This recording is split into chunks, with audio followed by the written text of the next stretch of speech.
Skaven is not exactly the kind of creature you would like to infuriate.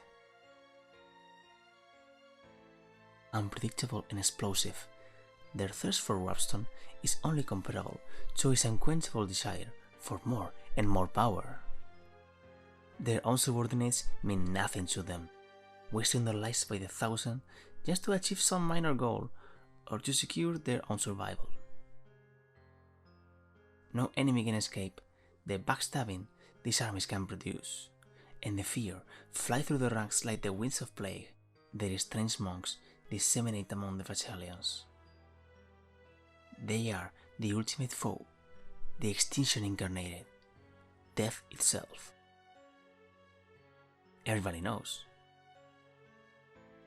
But what if you don't? And even worse, what to do if you capture one of the kind?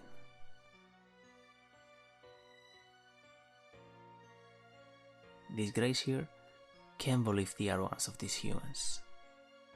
Ever since that experiment with the Warpstone went terribly wrong, and that lightning stroke in his underground refuge, he remained trapped in that glass structure, surrounded by those curious man-things.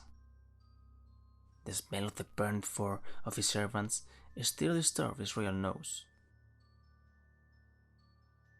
They were not smart enough to dodge the ray of warp magic that emanated from his spell and time, and some strips of blood and flesh are still stick to his expensive clothes.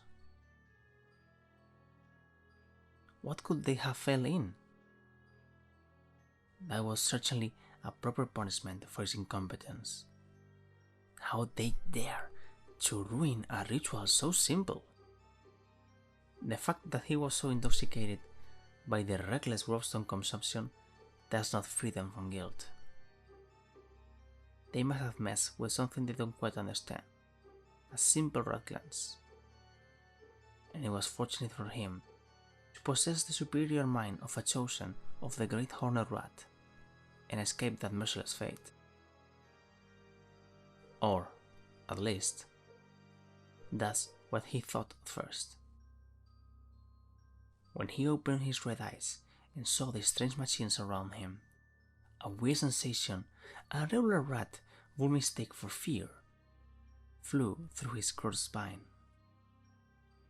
A horrific creature with a crystal glaze looked at him from behind some colorful and greasy gear and pointed to a giant shadow at his back, which moved an enormous arm, and dozens of mechanical members started to move on its own.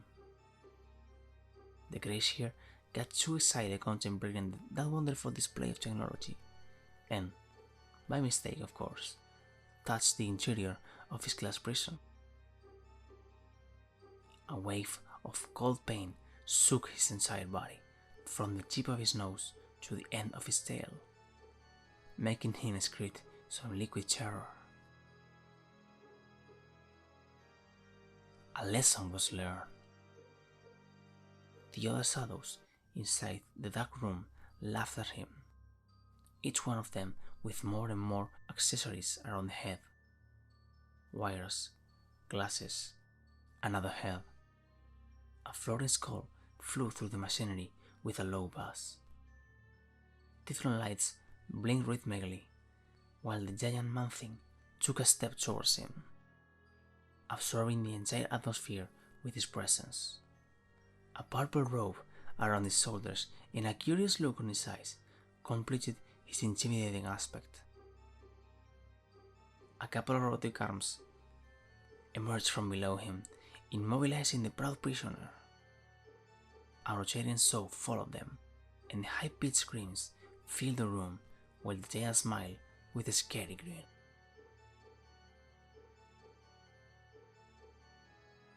And there it remains, a grey seer of the mighty Skaven, trapped in a subterranean laboratory, waiting for those arrogant humans to kill him to end his suffering.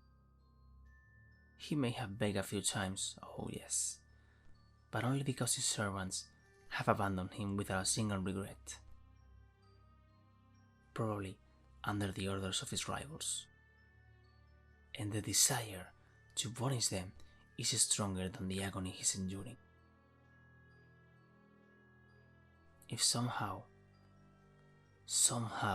he manages to return to them, he will take revenge on his entire race.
This was so fun to make.